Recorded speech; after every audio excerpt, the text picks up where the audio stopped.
On everybody? Today we're going to talk about Elon Musk. He's breaking out, siding with Thomas Massie, and breaking away from Trump. Trump is trashing Rand Paul, and also Palantir has gone mainstream. I mean, they've been mainstream. They have government contracts, I believe. They're a massive company. Their stock's been doing well over the last year, but a lot of people have been scrutinizing the relationship between the United States government, the Republicans, and even the uniparty to some extent. And I want to play this clip before the show starts. I just found this from Palantir CEO. I think his name is Alex Karp, where he took credit for stopping the far right in Europe.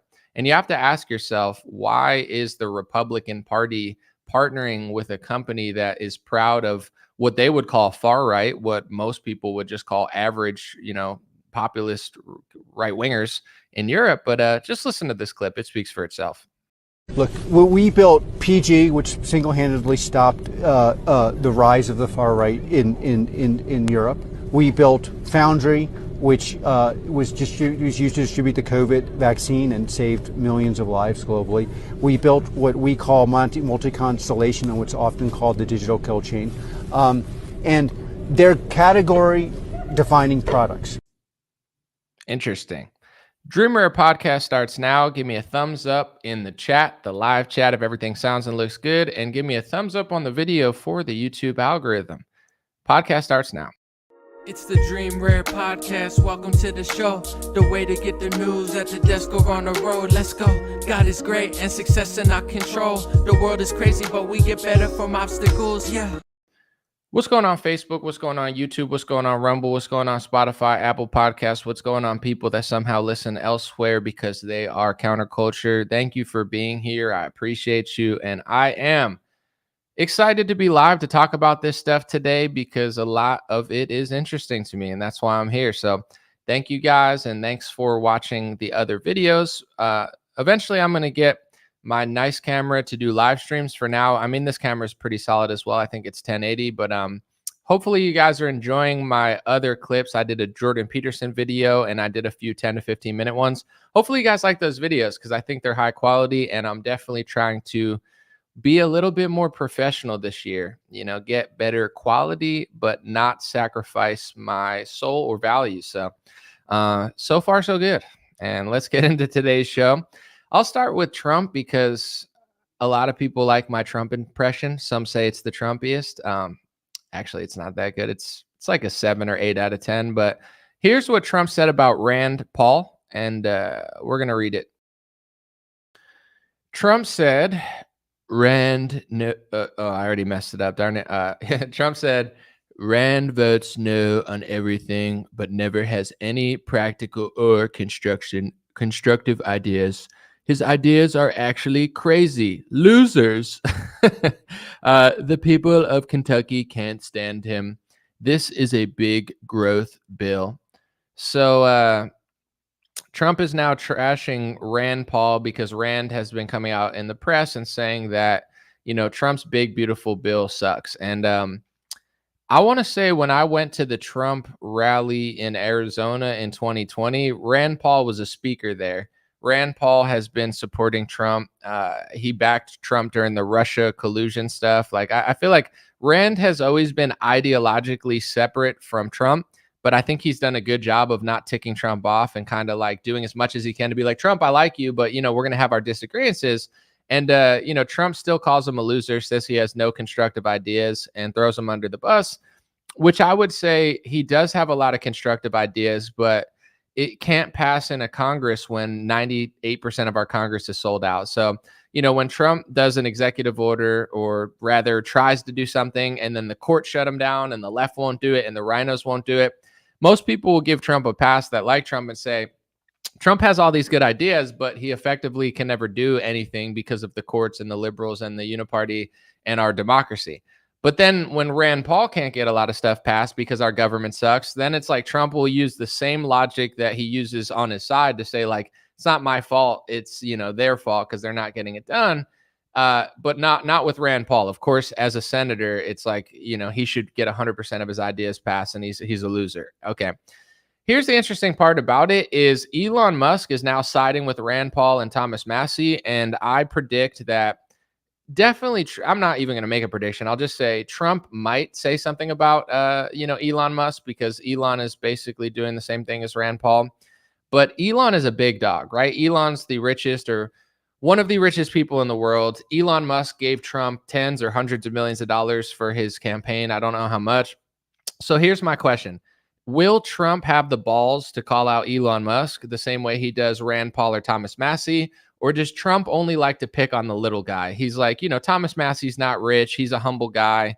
He lives on a farm. He doesn't take that much money, or he's not like, he's not he doesn't own a media company or a social media network. Let's pick on Thomas Massie, even though he's our best congressman. To that, I've always backed Thomas Massie because he's my favorite congressman. I think he's the least sold out person and the most logical person in Congress.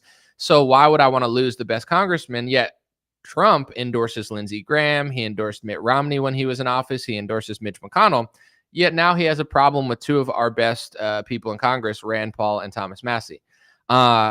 It's pretty messed up. But anyway, what I'm trying to say is I think that Trump has no problem throwing Rand Paul under the bus, even though they're friends and Rand has been pretty loyal to Trump.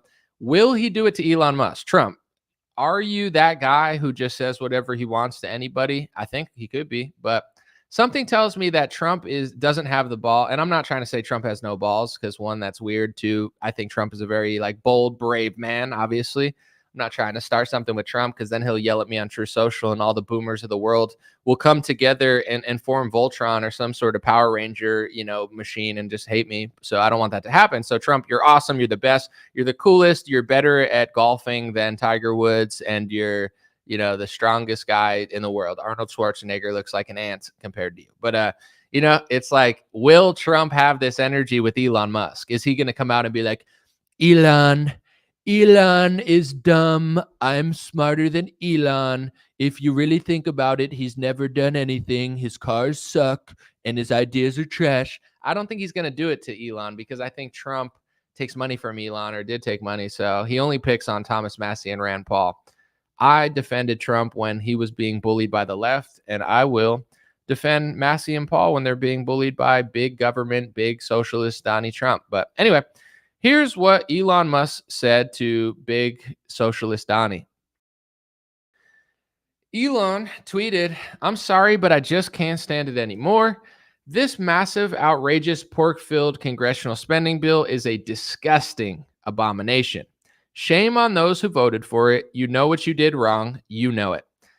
Thomas Massie responded to him and said, "He's right," to which Elon responded, "Simple math." And the math that they're talking about, I don't have screenshots of it, but I was looking at it this morning. The math that's only apparently Rand Paul, Thomas Massie, and Elon are honest enough to talk about is the math of, right now we have so much debt that a certain part of our government budget goes to paying off the interest. It's like a runaway ship where they're doing the math of all these big, beautiful bills, etc., and they're coming to the conclusion, eventually, I don't know how many years, maybe in 10 years, 15 years, most of the budget's eventually going to be just paying off the interest. It's like a sinking ship where it's like, oh, we're paying, 2% of our budget's paying off interest. 5% of our budget's paying off interest. 50% of our budget's paying off interest. Eventually, it's going to swallow the whole thing. It's like if your friend is $500,000 in student loan debts and they just keep spending money on other things, and then it's like $1 million. Then their loan's $2 million. Then their loan's $5 million. And you're like, you have the money, pay it off or figure out some solution to stop wasting so much money. And your friend's like, no, I'm Donald Trump. I'm big and beautiful like my bill. And, if I say big, beautiful bill, it's like, I'm sorry. I know I haven't been, hold on. There's like a little piece of dust on my webcam. It was taking me off, but I'm a little OCD with that. This is like an IQ test for people, right? Let's just say Trump. It's not Trump. It's whoever. It's Donald Plump or Snitch McConnell or Nancy Pelosi or any of the other disgusting demons in Congress. But let's just say someone comes out and they pass this 1,000-page bill and they tell you it's a big, beautiful bill. Are people so low IQ and brainwashed by Donald Trump that they're like, oh yeah, it's big and beautiful. The bill's beautiful and big. It's like, it's Donald Trump putting branding on something that no one else would ever believe. I agree with what Elon said. He said a bill can either be beautiful or big. They can't be both. And if they were really confident about what they were passing, they could do it separately, but they always lump crazy things into the big beautiful bill, including in this bill is I think that they're trying to stop people from regulating artificial intelligence for 10 years. Why 10 years? Why not 5? Why not 2? Why not 1? Why not 6 months? Like what like we have to support 10 years of unregulated AI or else we're not big and beautiful like Donald Trump. I'm sorry, but people really need to. I'm actually not sorry, so I apologize for apologizing. But people need to wake up. Where it's I've always said this for years now.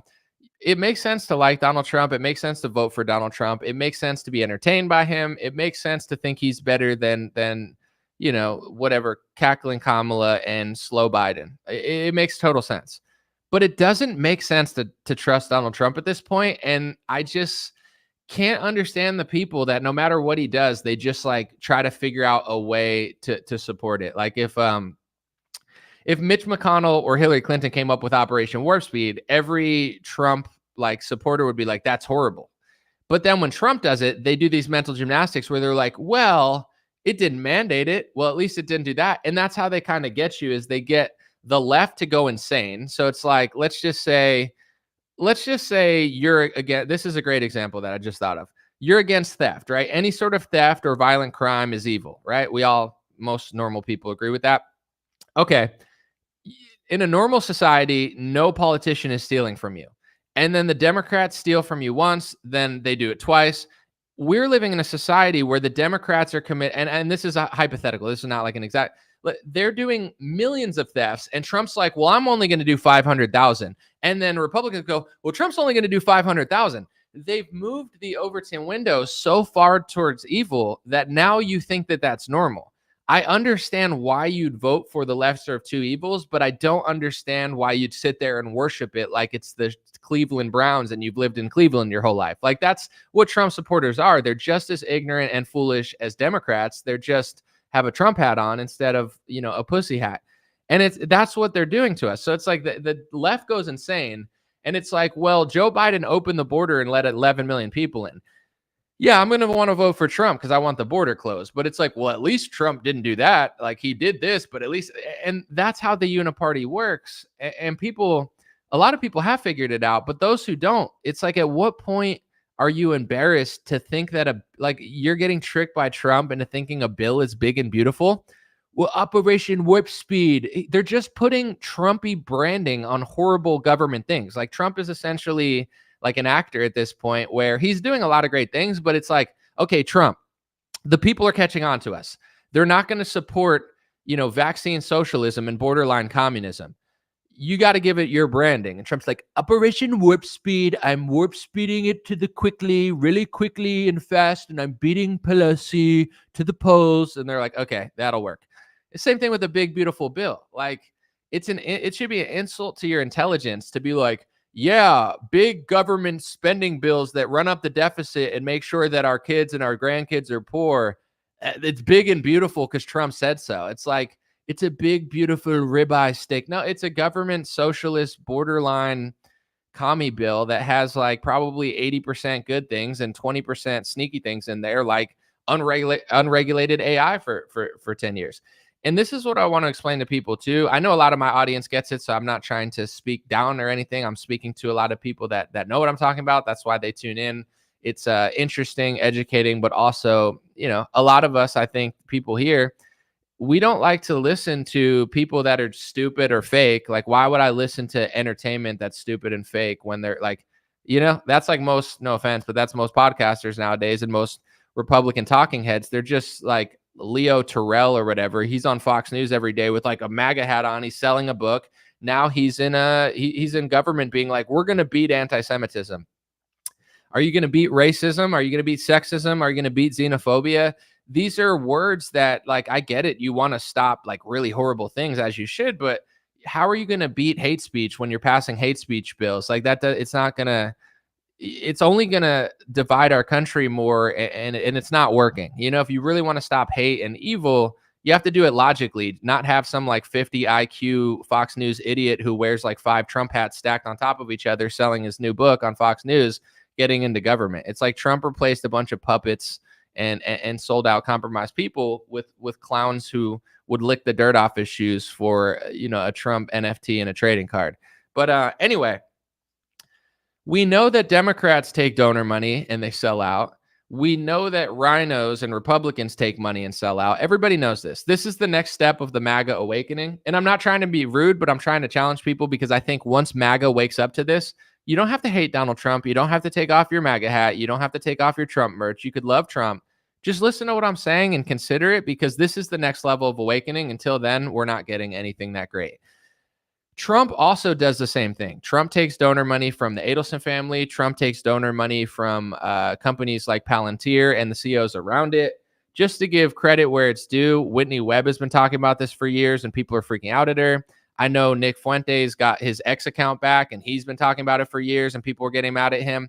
And real quick, this is why, one, I don't think social media censorship is good, but in the Republican Party, we play this game of holier than thou, where we go, those people are bad, but Ben Shapiro's good because he's safe. And Charlie Kirk runs a big organization, so he's safe. But it's like, at the end of the day, if Palantir is donating money to both parties and they're donating money to Democrats, and then the Democrats are working with them, it is what it is. It doesn't matter who says it or who doesn't say it. Like, if Charlie Kirk doesn't want to talk about it because he hangs out and makes money with that same orbit, but then Whitney Webb will talk about it, you don't have to trust everything Whitney Webb says or believe her or even like her, but this is why we can't be censoring everybody like, oh, they're too far gone. Well, all the what makes you a good Republican? Sitting on Fox News selling Trump hats and like saying repetitive propaganda to literally like melt the brains of boomers and anybody who watches them? Like, how does that make you better than someone else? I don't agree with everything that everyone says, but it seems like the only people who've been talking about the JD Vance Trump Palantir connection has been people that have been banned and censored heavily. I find that pretty fascinating. And then the dumb Republicans get to be on social media and they're like, the left versus right. Yeah, we get it. I'm a registered Republican. I vote Republican. I get it. The left sucks. The right is a better baseline. But now let's get to the adult issues. Now that we're done fighting like toddlers, let's talk about who donates to the Republican Party and the connections they might have. Because here's the thing. People just assume Trump is so rich, he doesn't need to take donor money. He's not selling out to anybody. It's not true. He said that when he ran in 2015, but most people didn't even realize that Trump isn't that person anymore. Like, it's not my opinion. It's a fact. The Trump that you think exists, the one that said, I don't need donor money. I'm not taking it. I'm so rich. I won't sell out. He takes the donor money. That Trump said that Marco Rubio is sold out to the Adelson family and he's their perfect little puppet. Since then, Trump is their perfect little puppet. Trump has taken hundreds of millions of dollars. I believe the Trump GOP, in the time he's been there, has taken over $500 million from that family. So he is that perfect little puppet. He takes money. Like, he'll call out Rand Paul because Rand Paul doesn't give him money. He'll call out Thomas Massie because he's just an average farmer who's a really great guy, but he won't call out Elon Musk. How come, Donald Trump? Because Elon gave him $100 million. Trump is that same skeezy sellout that everybody else is. He's just rebranded it. Do I like him better than some politicians? Of course. But not if he's going to try to kick out Thomas Massie and Rand Paul. Like, the MAGA movement is lost if they think that MAGA means kicking out Thomas Massie. Thomas Massie's the modern day Ron Paul.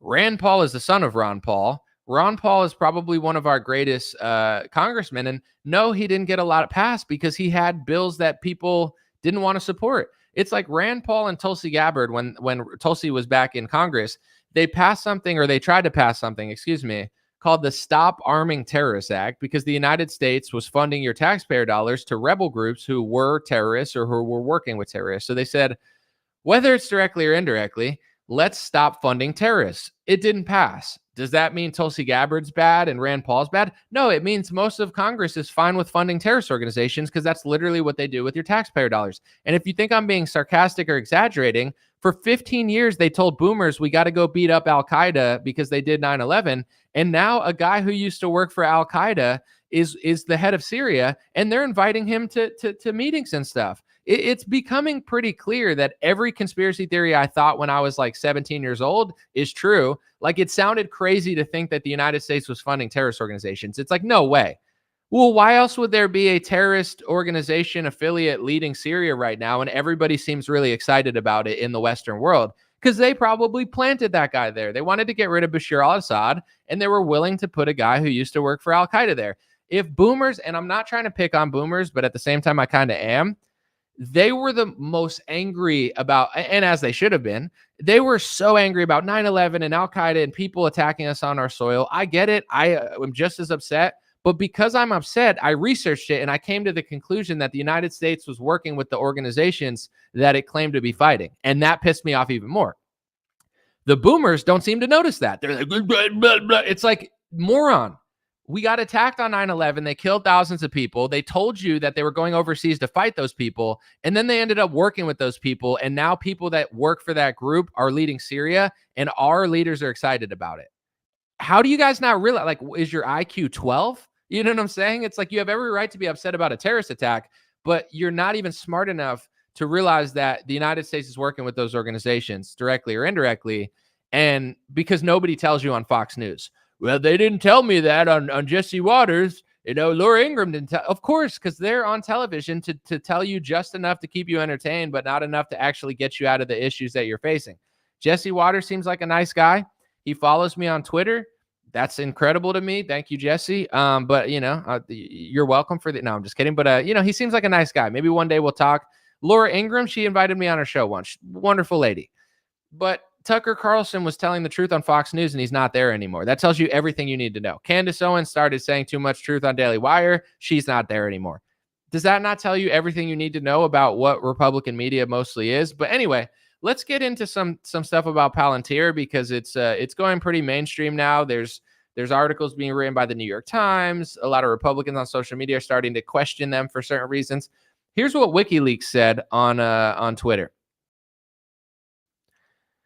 WikiLeaks wrote, Palantir is engaged in major expansion of the American surveillance state. Spyware company Palantir is engaged in large-scale data collection on American citizens, having taken multiple contracts across federal government agencies with large holdings of private information. A March 2025 executive order signed by Trump mandated all federal agencies to remove all barriers to intra and interagency sharing of unclassified records. At the same time, the administration is committing hundreds of millions of dollars to Palantir, a major intelligence contractor, whose CEO, Alex Karp, told an investor call in February 2025, Palantir is here to disrupt, and when it's necessary, scare our enemies and on occasion kill them. So it's pointing out the Trump-Palantir connections. Palantir CEOs, I think, donated a decent amount to Trump, and everybody was pointing, well, not everybody, but a few people were pointing out that JD Vance, although he's a very likable character, right? I like JD Vance. He comes off very genuine. I think, to be honest, I still think he was the best vice president choice out of all the options. Like, I think he's better than Rubio. I think JD Vance has better instinct than pretty much everybody that was on Trump's short list, like Doug Burgum, who's been funded by Bill Gates. So I still think he was the better option there, but people have a right to report that JD Vance has essentially like been connected to the Palantir orbit for a long time. And if you look into reporting about that, you can find a lot. And here's what I would say to people, like when Whitney Webb or Nick Fuentes or anybody points this stuff out, I mean, you don't have to like them. You don't have to agree with them, but I just don't understand when people get mad at pointing stuff out. Like, I like JD Vance. He seems like a nice guy. But that doesn't change the fact that he's been connected to that orbit for years, and he may have been basically groomed for this position. You know, like, how does that, why do people get mad at that? Like, Whitney Webb tweets about it, and everyone's like, shut up, Whitney, I like Trump. Listen, I don't know what Whitney thinks of me. I think she seems like a wonderful lady, and she's done a lot of brilliant reporting in her day. But to be honest, I don't like hear her that much. But when she comes across my feed, I'm never like, how dare her? I'm always like, oh, that's interesting. Like, she always has something that everyone else isn't saying to share to the public. And I feel like she's contributing a huge service by showing me information that I haven't seen. Like, I don't understand the people that are like, how dare you point out something true that I don't want to see? It's like, how does that bother you so much? And, this is what I've been telling people about the left and the right. And I don't know Alex Karp, or, I do know Peter Thiel is also at Palantir, and he's a big Republican guy, big donor, big involvement. Here's what I'll say. I've noticed, I think probably in 2019 or 2020, I don't know when I really figured it out, like completely, definitely one of those years. But I figured out that the left and the right, I always knew it was a lie. It's not like I didn't know that, but I had a moment where I was like, okay, I want to believe that Trump is different. And then I came to the conclusion where I came back to where I was like 5 years ago, like both parties are the same. But I got a little more intricate with it, where it's like, I think the left and right paradigm is a fake paradigm. It's like the uniparty is the same. A lot of times they have the same donors, the same puppet masters. The bankers own the money. So it's like, if you own a casino, you're going to win more money than the guy who hits the jackpot. It's the same thing with the bankers. Like, the bankers run the world. I know you're not supposed to say that or whatever, but like, obviously they're the ones with the money. They're the ones who print the money. Who's getting all the interest on the stuff? I mean, you could have your own speculation, but if you control the banks, you can control the world. You can, like, oh, I own this land. Well, if someone owns $1 trillion, or say the Saudi guys, it's like they're starting to, Saudi, Qatar, and some of those like rich Arabs that have a lot of money, they're starting to take over a lot of United States sports because they have so much money. It's like, oh, we're so ethical. Yeah, but if they have trillions of dollars of oil money, they just buy what you had and now they have it. Like, that's big bank take little bank. That's how the world works. So, people try to say it's hateful if you say certain people control banks, because they do, but it's like, they're not the only rich people in the world. Arabs are rich too. There's a group that must not be named that has a lot of money, but it's like, oh, don't say that. Why? Why can't I say that people with all the money can buy everything? Oh, it's yours. It was yours until they bought it. It's like everything you work for your whole life, they can snap their fingers and buy it in a second and kick you out and get a government to do it for them. So in general, what I was trying to say is there's a lot of reasons that the left and right are the same. Another one I realized ideologically, I always believed like the Dinesh D'Souza, Steven Crowder, Charlie Kirk, like the very milquetoast basic conservative things that they tell you, where it's like, we're right, and we're fighting the left who's wrong, and they're communist and socialist. And it's like, there's elements of truth to what they're saying, but if you really understand how it's working, the left act like Bolsheviks, and the left act in some cases like Marxists and communists, and in some cases they act like capitalists. Not the base of leftists, but a lot of these like politicians, they're whoever they need to be. They're not ideologically sound. It's like they'll blow however the wind blows, and it's like they'll be taking donor money from capitalists but acting like Marxists. But you could say the left is Marxist. The right is not like pro-liberty, pro-freedom, pro-America. That's what they tell you they are. They're Zionists. Their main ideology, and in some cases it seems like almost a borderline religion, is Zionism. I'm not saying Zionism is a religion, but for Christians who, were taught for decades about the Schofield footnotes, and that's the version of the Bible they believe, where they think that their entire existence needs to worship a group of people that doesn't even like or believe in Jesus, that it is a religion. And then also to the United States government, it's like through donations, through a lot of ownership, it's like their main priority is not the First Amendment. It's not liberty, it's Zionism. So it's like if Zionism and the First Amendment are at a crossroads for the Republican Party, right? Here's the First Amendment. Here's what the First Amendment says. Here's the Constitution. Here's a pro-America thought. But here's Zionist donors and Zionist money and Zionism. They side with Zionism. Almost the entire Republican Party is passing hate speech laws for Israel. And if you read them, they're not stopping horrific people. Like every year they say anti-Semitism is getting worse. Anti-Semitism is getting worse. Well, for 6 years, you've been passing anti-Semitism hate speech laws. So maybe the hate speech laws aren't working, as we know they don't work, because laws don't work. But that's who the Republican Party is. So if you think left and right is communists versus the good guys, you're wrong. It's Bolsheviks versus Zionists, and really it's leading to the same part. And when you say that, they're just going to say you're anti-Semitic because it's true. But anyway, I'm just being honest. It's like, I mean, there's other elements to what's going on than that. But if you don't realize that, it's like it's just going to be this theater where, like Tom and Jerry, as I call it, the cat almost chases the mouse. He almost gets there, but every episode he doesn't get there. That's Trump. Trump is Tom, and the Democrats are Jerry, and Trump's almost there and he almost has it, and the episode ends, and then the next election, this election was stolen. Follow me to January 6th so you can get arrested. Operation Warp Speed. But I didn't mandate it. And then the left is the same way with Trump. We almost arrested him. We got his mugshot. I almost got him. I'm not saying that's everything, but it is what I believe is happening. They're putting on a show. It's a big banker production, and the left isn't doing anything for liberals, and the right's really not doing much for conservatives. They're doing just enough to do more than the left, but they're not setting us on a path of success. And I look at I look at the deficit in the same way I look at demographics. It doesn't matter whether you believe in it or not. It's going to happen. It's basic mathematics. And if you don't believe me now, you're going to believe me in 20 years because it's going to become obvious. Let's start with the deficit. Just like Elon Musk says, it's a math equation. Anybody with a high enough IQ can figure it out. If the interest rate or the amount of interest we have, it's 2% of our budget, it's 5% of our budget, it's 10% of our budget, it's 20% of our budget.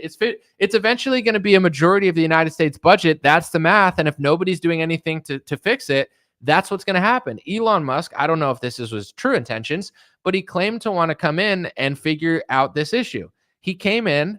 Republicans didn't do anything he wanted. They're trying to pass a big, beautiful bill. Trump has basically made it his brand for the past 2 months, and Mike Johnson, to say that this bill is big and beautiful. Elon Musk is smart enough to know that this is going to create the problem that he tried to stop. And Trump is basically like a big bully where Trump says, this is my way or the highway. So Elon took the highway, and now Elon's like, I can't keep it to myself anymore. This is going to screw it up. It doesn't matter if you agree with me. It doesn't matter if you like Thomas Massie. It doesn't matter if you like Donald Trump. The math is the math. That's what's going to happen. The country is going to be in a horrible place very soon if they don't figure out how to balance the budget. And most of our spending is going to go towards paying off the interest. That's not a good problem to have. Once again, for those who are a little slow or those who aren't and want to hear the analogy again, it's like having someone have a $500,000 school loan, and instead of paying it off, they just keep running it up, and eventually their interest payments are more than they're making. That's going to be our country. Our country is going to essentially default or go bankrupt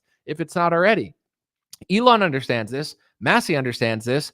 Paul understands this. Trump is lying about it. Johnson's lying about it, and they don't care. There's two options. Either they're idiots or America's a sinking ship, and they're just trying to steal as much money off the ship before the ship sinks. And when the ship sinks, we're all going to feel it. So it's like, I think that's what they're doing. I think they're looting this country. They're paying their friends. They're stealing as much money. And then when it sinks and everyone's screwed, they're not going to be screwed because they're the robber barons. That's what they're doing. Taking money, sending it to their friends, taking money, sending it to their friends. We're bankrupt. Well, I have $5 billion, so it doesn't matter. I'll make it. You won't, though. I own all this property. You don't. That's what they're doing. We're being robbed.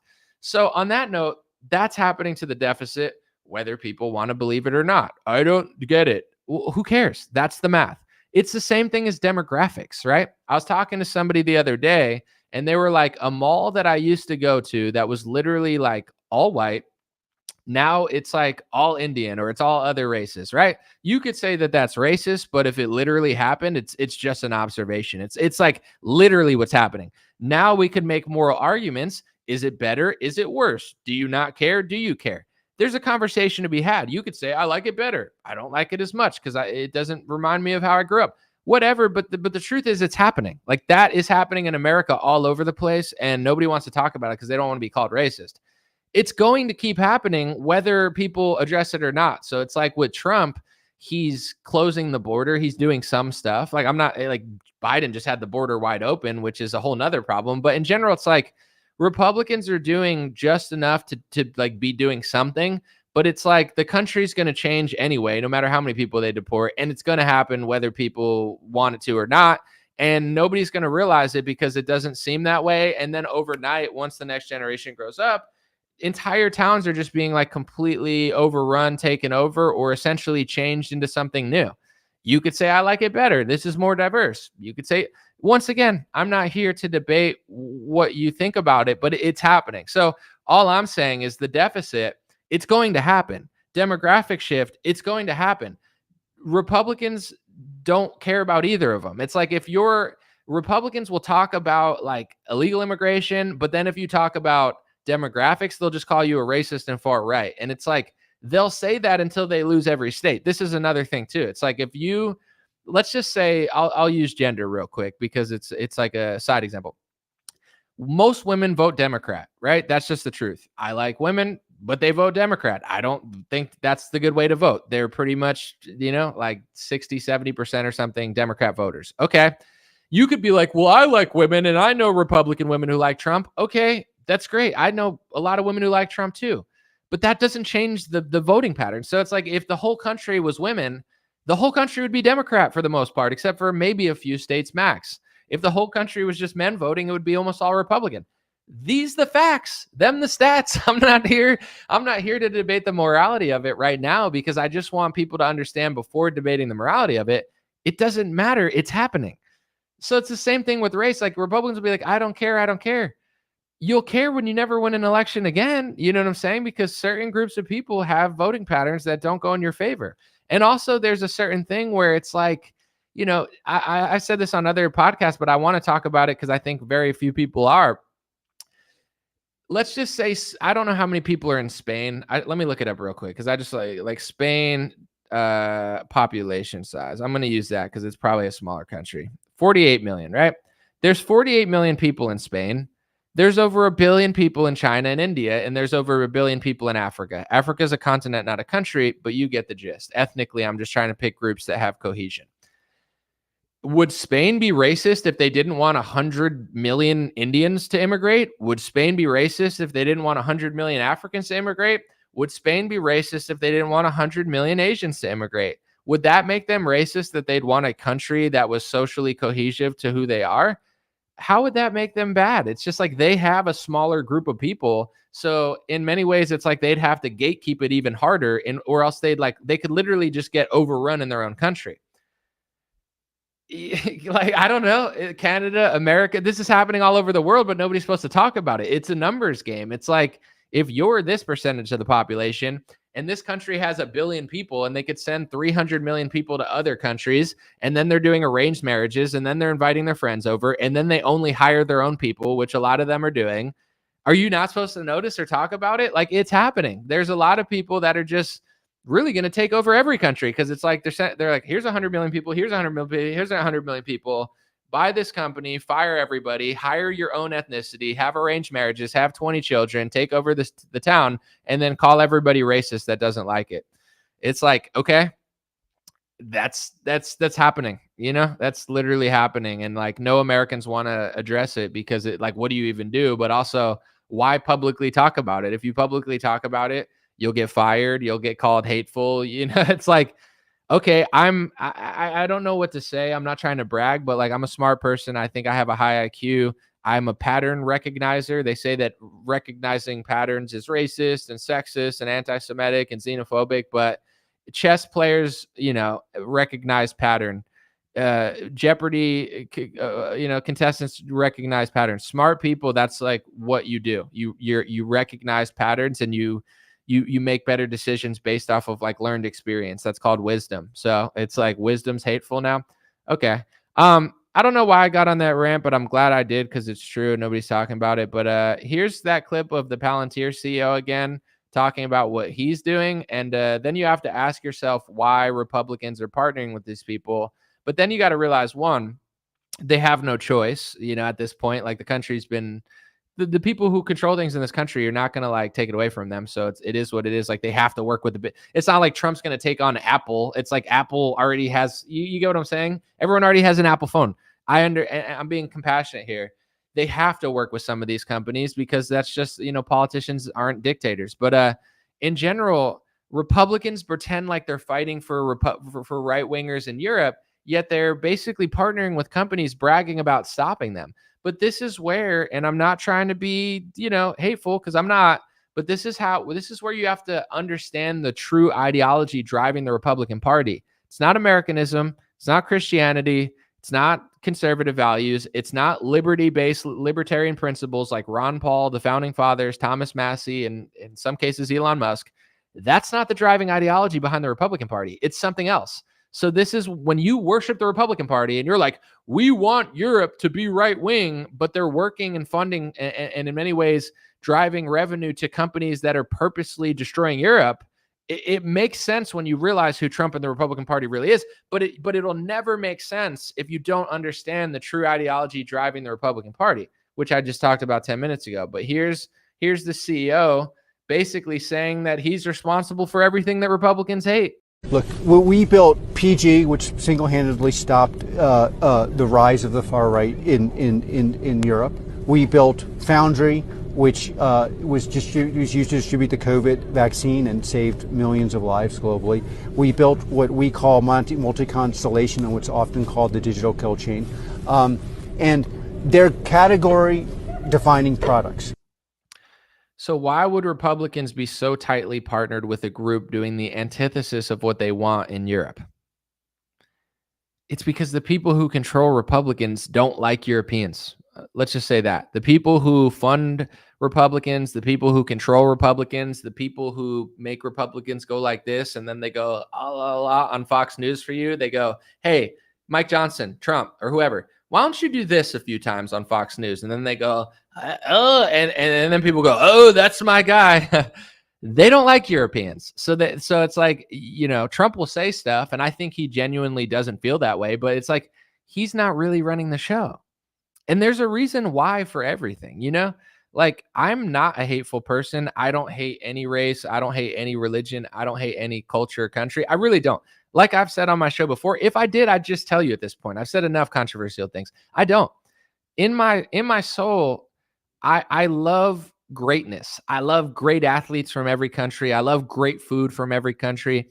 I love great people. I love great spirits. I have friends of every race, every religion, because I just like great people. And every race has great people. Every country has great people. Every religion has great people. And I just like people. Not everybody, but I like good people. I don't hate any country, but I also don't want to live in every country, right? I don't want to live in China. I don't want to live in India. I don't want to live in Africa. I don't want to live in South America. I want to live in America. That's where I want to live. No disrespect to anywhere. I visited some great, Dubai looks cool, but I don't really want to live there. It's not my country. Some people do. So it's like, I can dissect things without getting like emotional or hateful about it. And I think that when I study everything, there's a reason for things that people don't know. Most Republicans don't know why the Bolsheviks killed so many Russians. It's like, it doesn't make sense. Why would Russians kill each other? Of course, people do that. Like, if you go to certain neighborhoods, it's certain ethnicities, certain religions killing each other. Like, it happens. Sunnis fight the Shiites. I'm not saying it's impossible that people of the same ethnic group and religion won't fight. Of course they will. But then there are also certain groups that they see themselves as above everybody else, and they have no problem, doing things to other races purposely. That exists in this world. People are talking about it in Africa, South Africa right now. Like, it does exist. And when you study who the Bolsheviks were, it's like there's things that Republicans won't tell you about them. There's ethnic and spiritual and religious reasons behind why they did that. And they weren't really Russian. So, it's like, that's happening in this country too. That's happening all over the world. It's like, if you just believe the news, you're at such an infant level of understanding. If you start really studying who's funding what their ideology is, what they really think, what their priorities are, everything else makes a lot more sense. And the Republicans act like they want to save Europe, but they're basically being puppeted or controlled by way wealthier, more powerful people who don't really care if Europe falls apart, because they have no loyalty to Europe. And in many ways, I think they see it as like a 2,000-year religious battle and also an ethnic battle that's been going on, where covertly they're totally fine with it falling apart because they see a strong Europe as a threat to their ideology or potentially their existence because of certain historical things. This is what's going on. No hate in my heart about it. Everybody, in my opinion, has a right to feel differently about certain topics: Sunni, Shiite, Africa, black, white. Like, I get it. Everybody has different opinions, and I see it all. But I'm a news analyst. I'm a pattern recognizer. I'm an honest guy. This is what's going on. It's just 95% of people aren't getting deep enough to understand it. And I do think that too many people are blinded by ego, hate, and emotions. When you're egotistical, it's like fake confidence. Confidence is great. Confidence is self-love. Ego is like a fake confidence where you're essentially compensating for something and you like hate yourself, and you're lying, but you like don't want to admit it out of ego. Ego is not confidence, in my opinion. It's the same thing with hate. I think the more you hate, the more you hurt yourself. The more you spend energy on what other people are doing, the less you're crushing it.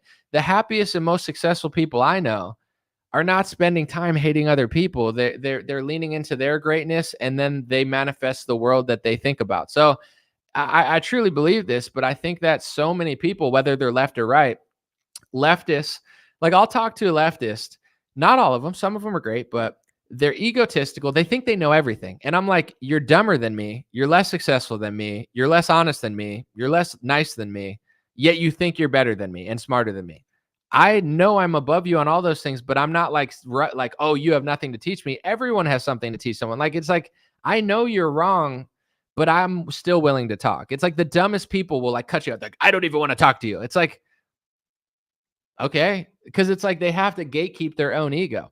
It's like leftists are stubborn, they're emotional, and they just think they know better than the right. A lot of right wingers think, well, I'm not a leftist, so but that it's the same thing on the left. Like, no offense, but the Republican Party and the Trump movement is filled with ego. It's filled with hate. It's filled with emotion. I'm not saying like everybody's hateful, but like I'll talk to like some people, they're like jacked up off some Fox News propaganda. And I'm like, you're not even right. Like, you're right about the problem, but you're getting brainwashed on the solution and you're just like mad. So it's like the more mad you are, the more hateful you are, the more egotistical you are. It doesn't matter if you wear a blue hat or a red hat or a pink pussy hat or a red cap.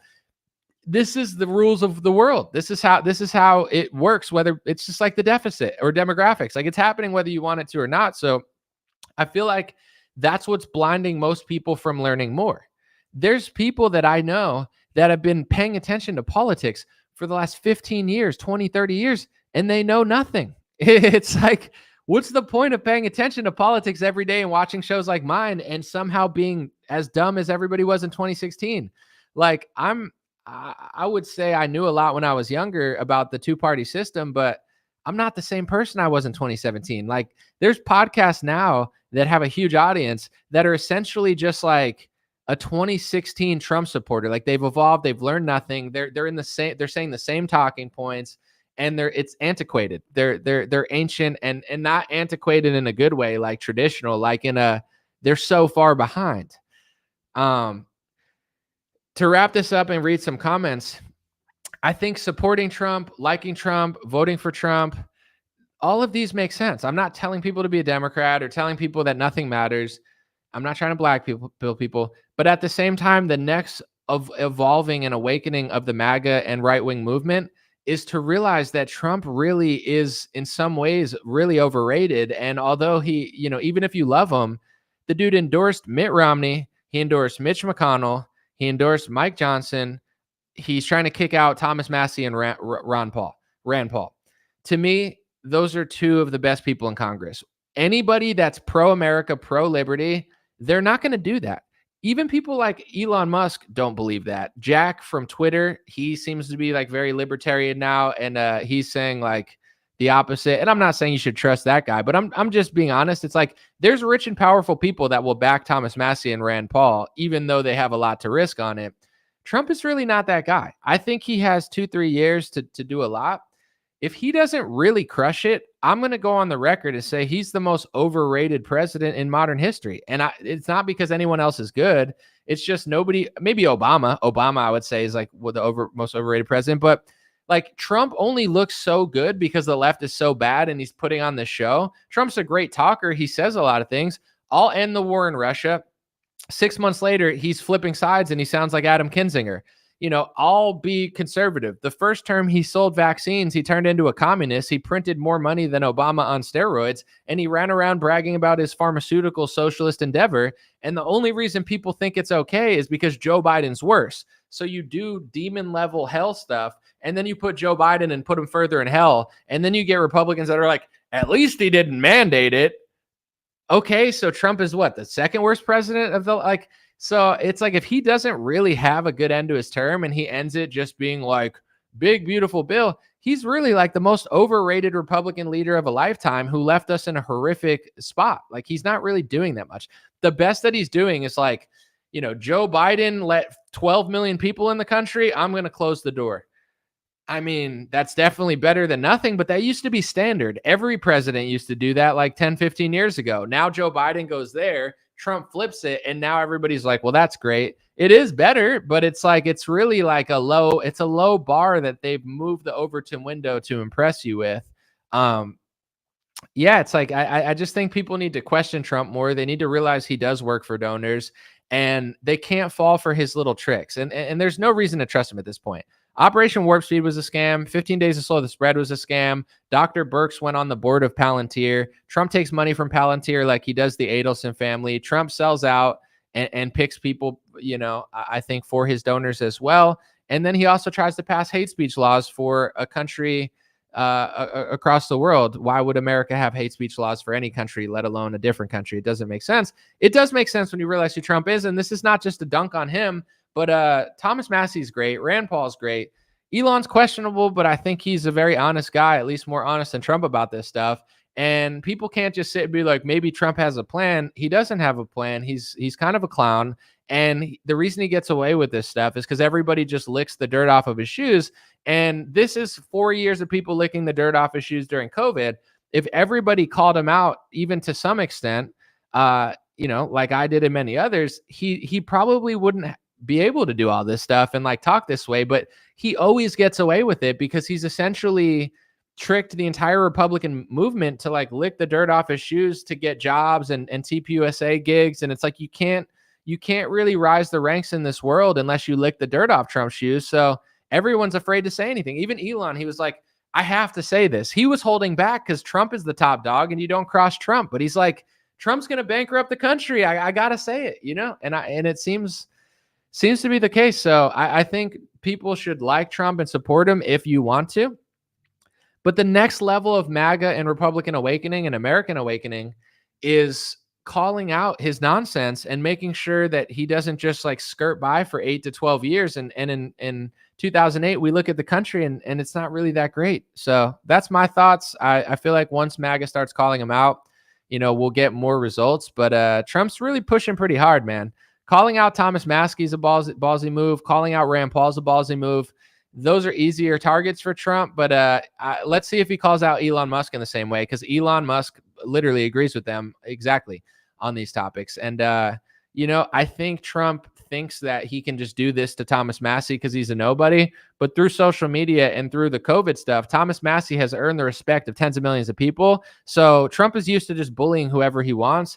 I don't think it's going to be so easy. It's not going to be so easy to bully Rand Paul and Thomas Massie. It's not true that Kentucky hates them. They absolutely don't. They keep voting for him.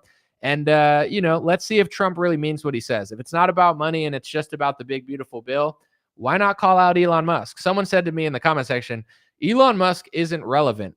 He's one of the most relevant people in the country. He's the richest. He owns a social media company. He has one of the biggest reaches in America. He's not a politician, but you can't say Elon Musk isn't relevant. He's more powerful than Thomas Massie and Rand Paul combined, and he could change more minds with the click of a button than they can. So, like, to say that Trump, won't call him out because he's not relevant, of course he's relevant. Trump won't call him out because he's rich, and Trump likes to bully people that he thinks he could beat. He probably knows he can't beat Elon Musk, and I'm just saying, I say what I mean. Thomas Massie says what he means.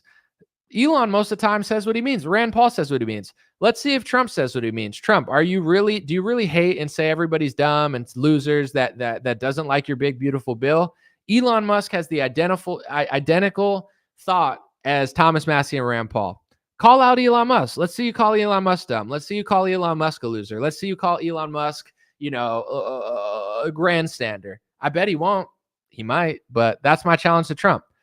But here's the thing about Trump. As somebody that does like parts of him, 80% of the time he says what he means. 20% of the time he lies through his teeth. This is why I don't trust Trump.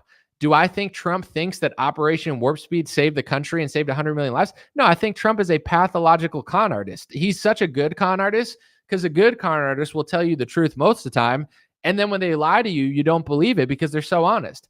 Thomas Massie's not a con artist. Ron Paul's not a con artist. Trump is a con artist. I'm just going to say it. It's like, I like that he's so raw and real sometimes, but it's like he plays both sides. He's like, Zelensky really needs to come to the table, blah, blah, blah. And then like 6 months later, he doesn't end the war. He's like, Putin just went crazy. Do you think Trump really thinks that Putin just went crazy? Like he doesn't know what's going on there? No, he's just a con artist. You think Trump thinks that Operation Warp Speed was a great thing? No, he's a stubborn, egotistical con artist. You think he thinks his vaccine was one of the greatest human achievements in modern history?